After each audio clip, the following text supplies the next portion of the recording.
We're talking about a Secret Lair Street Fighter coming up.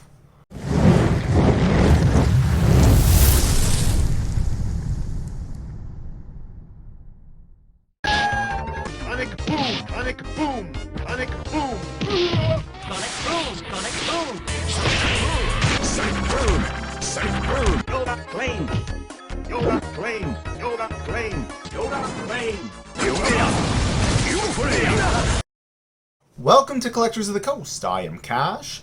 Today there was some, late last night, there was some leaked images of the Secret Lair Street Fighter that is coming up. No dates announced, but expecting it in the next couple of months. And so there was some leaked art. We're supposed to start hearing about this over the next week or so. I think we're going to get information on it, maybe the images and the full release by the company. But I really wanted to talk about it. I'm kind of excited for this one. I mean, Street Fighter is not my favorite game of all time or anything like that, but I certainly played it. The characters were interesting, and they just did a good job of the franchise. So I find it really interesting that they're doing this crossover. Cards are looking kind of cool too, so I figured we'd get into it. And we'll spend a little bit of time. You're going to see some of the art on the picture. So the picture that was initially shown was Chun when they announced it, and it looks pretty cool that card's going to be in this. The Chun card. I'm going to bring the image up now. It is Chun Countless Kicks, one and a white and a blue. And she is a legendary creature. She's got multi-kicker on her, really interesting. Enters the battlefield, exile up to X target instant cards from your graveyard, where X is the number of times she was kicked. Put a kick counter on each of them. Lightning Kick. Whenever she attacks, copy each exiled card you own with a kick counter on it. You may cast those copies. So pretty powerful for actually the cost of the card. You are getting to potentially multiple attack. And recast those instant cards, drawing cards. Not going to really work with counters per se, but going to work with a lot of the, maybe destroy cards, anything in white that destroys stuff. I mean, if you're playing multicolor and you happen to have her in the deck, but as a commander, seems like a really, really good commander. So art on the card actually looks spectacular, looks really good, at least from what we can tell so far, from what we see. Yeah, really interesting cards. Now, these cards, this was a unofficial leak, so there's always a chance they're not entirely true, but it looks pretty legit at this point. Expecting this was from a good source, expecting this is legit and right. These cards, I'm sure they're going to come out soon. I think it's going to be a really popular Secret Lair. They look pretty cool. So, what else did I want to tell you? So, next one. There seems to be 8 cards in the lair, and they have all kind of regular keywords that we've seen in Magic. They will be reprints. Supposedly there will be reprints of these at some point, probably in the list, in other sets. So we won't get them in this style. So these styles will remain unique, but they will reappear. Maybe Chun-Li is, I don't know, Eureka or something, or Eureka, probably not Eureka, but just to use an example, she might be a Eureka or Teferi or something like that when they reprint them in the list. We haven't seen that yet. Expecting it soon, maybe as early as the next set, because I know they said first half, I think, of 2022 it was going to happen. So we might start to see those soon. I don't think that's. I certainly haven't gotten any in the list, so I don't think it's been a thing yet. So, next one I wanted to talk about was E Honda Sumo Champion. So this is our old Sumo dude. Pretty cool card. Actually, I used to use him because he had the hand that did this, and he was like the easiest guy to play that you could do like rapid punches and stuff. And some of the other guys I think might have been better, but this guy I could play. Because I was a little slow and fat like him, so it kind of worked out. So he is a Sumo Spirit, so maybe we'll have a new creature type in Magic the Gathering, Sumo. As long as it's your turn, each creature deals what is he? Sorry, it's 4 white, so double white. As long as it's your turn, each creature assigns combat damage equal to its toughness rather than its power. So you get one of those kind of wall-y kind of decks. Whenever he attacks, up to 100 creatures get plus 0x until end of turn, where X is the number of cards in your hand. So that's pretty fun. I'm not sure exactly how he combos. I feel like he's not going to be as good a one as maybe Chun-Li or some of the others, but still pretty cool card. So the next one I wanted to talk about was Ryu, World Warrior, and this looks really good. So 2 and a white. He's a legendary human warrior, so going to be lots of playing. He's got training on him, so he's got that new training mechanic that we saw in Estrad. I think it was in Crimson Vow. I'm not sure if it was in both offhand. So he's got 4 and a red. Untap, discard a card. He deals damage equal to his power to any target. If excess damage was dealt to a creature this way, draw a card. So that's actually pretty good ability. You do have to have him tapped to do it, I guess. So that's a thing. And you got to discard a card. So there is a cost to it, but it seems it's going to be really interesting to try out. See if I can get maybe something that's got a lot of card draw in it. So you got lots of cards in your hand, and you just kind of keep doing it. Maybe there's a way to, you tap them, you can untap them, tap them, untap them, untap it, and do a lot of damage. It's got to be a combo off. Not thinking of the combos offhand about exactly what works with them, but he seems pretty good. Will work hard really good with maybe some of those really expensive cards in the game to cast, and maybe in one of those decks. Don't still like Chun-Li the best of the ones we've previewed so far. So next one, Ken, Burning Brawler, 1 red human warrior with prowess. I don't get, sorry, the last one was a 2/4. I get him as a 4/2. He has prowess. For a red and a white, he gains first strike, red and a white, or red or a white. I'm not sure, actually. He gains first strike until end of turn. He's got Shuriken. What's that? Alright, whenever Ken deals combat damage, you may cast a sorcery spell from your hand with mana value less than or equal to the damage without paying its mana cost. So we just got to do damage to a creature or a player to do that, and you're getting to play free spells. So that sounds like it's going to combo really well off, and especially in those aggressive decks. And he does have the prowess ability as well, which is really nice. Seems like a pretty badass kind of commander. I mean, Ken was one of the easier, again, one of the more powerful characters in the game. Gets lots of play, and this is no different. So pretty cool. All right, I think the next one I want to talk about. Blanca, Ferocious Fiend. He's a red, green, and 3 monster. Okay, this guy's awesome. In the game, you could make him electrified. You could munch on other people's heads. You jump on them, and he'd get from the other ones back. So he's a legendary creature, human beast warrior. He has haste. He's a 5/5. So 5/5 for 5, not bad. He's got haste, so that's pretty nice. He's got a rolling attack. He has trample as long as you cast 3 or more spells this turn. So that's a lot of spells to cast. So not to say you couldn't do it, but it seems you can only do it so many times unless you're drawing like really cards that'll let you draw cards and stuff like that. Or you're comboing off. He's got electric thunder as well. So whenever Blanca becomes the target of a spell, he gets +2/2 till end of turn and deals 2 damage to each opponent. So that's actually a pretty awesome thing.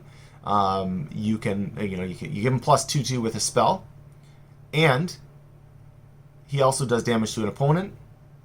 It's pretty nice. So that is a great ability. He looks like a really interesting card to play. Definitely a direct damage attack. Maybe in a what are the better red-green commanders? Maybe he's probably just your commander, but he'd probably work well with those. I think it's Wolf. Is it Wolfguard X?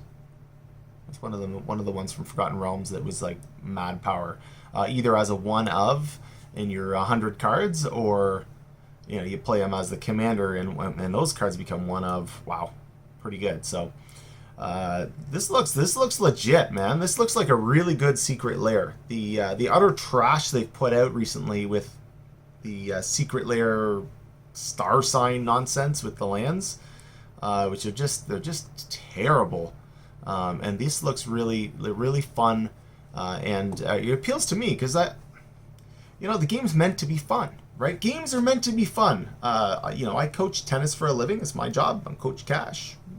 And people forget sometimes tennis is supposed to be fun. Everyone gets into training. I gotta be amazing. I gotta beat this person. I gotta beat this person. But if you don't have fun doing it, what's the point, right? So even you'll see the guys at the top level, that, you know, they say, look, it's for me. I got to enjoy it. If I don't enjoy it and I'm not having fun, then, you know, what's the point? And sometimes people lose that in Magic the Gathering and in life in general. You know, every day you should try to have some fun, whether it's just joking with a friend, playing Magic, whatever it is. Don't be so miserable and stuck on stuff. The last couple of years, life has been kind of harder. We've all been stuck at home a lot more. We haven't been able to maybe travel as much. You know, you gotta like, I gotta put on a mask. What a pain in the ass. But you know, hopefully, like this kind of secret lair, this kind of thing brings a little bit of happiness to your life. I hope everyone smiles a little bit when they see this, because it's pretty cool. So the next one is, again, really kind of cool with the long arms. Dhalsim, Pliable, Pacifist. Always thought he was just a really neat character. Hard to play for me. I was never really good at playing him. I got crushed when I played him. He did like the long arm shoot, but then people just beat the snot out of me, get close, and it seemed like they throw me around a lot. So he has 2, a green and a white. Human monk. He's got reach. Makes sense. This is like the ultimate in reach characters with the long arms. Like you can just see him reaching up and grabbing things from the sky. So that's pretty cool that they at least put that together. He's got teleport. I don't know what teleport is. Dhalsim, Pliable, Pacifist, has hexproof unless he's attacking. Okay, so when he attacks, he doesn't have it. Whenever a creature, really, so if he's tapped, he's attacked, but he's tapped, he still has hexproof. So that actually is really kind of cool. That's actually a really interesting twist on the hexproof, because I know like a lot of the stuff now, he taps, now it loses its hexproof, and then you can beat the snot out of it. Well, this guy's only when it's attacking, so it's only going to work for those, you know, instants to kill him, or stuff that can be cast while they're attacking. So, you know, something that says remove him as long as he's attacking. So, whenever a creature you control with reach attacks, untap it, and it can't be blocked by creatures with greater power this combat. Wow, that's pretty strong, man. That's pretty legit. Fierce Punch. When one or more creatures you control deal combat damage to a player, draw a card. Wow, he's real good. 2, a green and a white. Wow, I'm going to have to make a deck. I'm going to start brewing already. I'm not going to get the thing for 6 months or something. It's going to be, I might be dead by the time it comes. Who knows? Take forever. Though I did just get a notice. I got one. I have the secret lair coming from the fall. So good to see. I might get that in my hands someday. Though I don't know if anyone's playing the vampires and stuff that they were doing with them at the time. So I kind of wish they'd almost like do these things, you know, ahead of time so that I would get them when I want them. So next one, Guile, Sonic Soldier. Never found this guy all that great personally as a character. Kind of a little boring to me, but he is 1, a blue, red, and a white. He is a legendary human soldier, 4/4. Whenever he enters the battlefield or attacks, put a charge counter on him, or remove one from him. When you remove a counter this way, choose 1. Sonic Boom. You gotta love that. You gotta love these. There should be like more of this stuff in Magic. Reach. Trample. Very simple. I want to Sonic Boom my opponent. Alright, so Sonic Boom. Guile, Sonic Soldier deals amount of damage to any target. So again, it's got that Sonic Boom. He attacks. Alright. Don't actually know the name of the other ability on the card. For some reason that's missing. But he gains an ability and indestructible till end of turn. So don't know what that other ability is going to be. It's missing right now. Maybe by this time today, because my information's slightly old. Someone's puzzled that together. But it looks pretty cool. So, all right. So I'm going to have to... he looks not bad to play. I think I have my favorite too far. So far I like Chun. I'm definitely a Dhalsim kind of guy. All right. Ooh, Zangief. Next one is Zangief, the Red Cyclone. This is a big, muscular dude. He is badass. He's got a lot of hair on his chest. I think he's got hair on his back, too. He's a real Neanderthal, Zangief. He has 2, a black, red, and green. He's got to be like a 5/5 or something, right? He's a 7-something. We don't know what he is. Probably a 7/5 or 7/4. Zangief must be blocked if able. As long as it's your turn, he has indestructible. Okay, so that's good. Spinning Pile Driver. That's perfect for him. All right. When Zangief deals combat damage to a creature, If that creature was dealt excess damage this turn, that creature's controller sacrifices a non-creature, non-land permanent. That's pretty wild. He's pretty good. I don't know how much play he's going to get, but he's pretty good. Pretty cool. So that's it for the secret lair. If you did like the video, subscribe, guys. Our subscribers are going up. It's been really nice to see. People seem to be enjoying the videos and getting lots of awesome feedback lately. So we're really trying to drive the channel, just kind of have content that people like, keep making it better and better. The more subscribers we have, the more people that like our videos, and the more we grow, consider maybe becoming a patron. We do have patron information as well. Then we can do more. We do more giveaways. If you're someone who does Discord, join us on Discord. Our community is awesome. People are playing. There's a lot of playing going on, organizing of games, and just like lots of giveaways on it, and just lots of really good Magic talk, and super nice people. Right now, no jerks on our Discord. Everybody's super nice, and everyone supports each other. So that's what we want to maintain. So if you're not a jerk, come join us. We'd love to have you. If you are a jerk, stay away. Go bug someone else. Okay, everyone. I hope you enjoyed the video. Everyone have a magical day.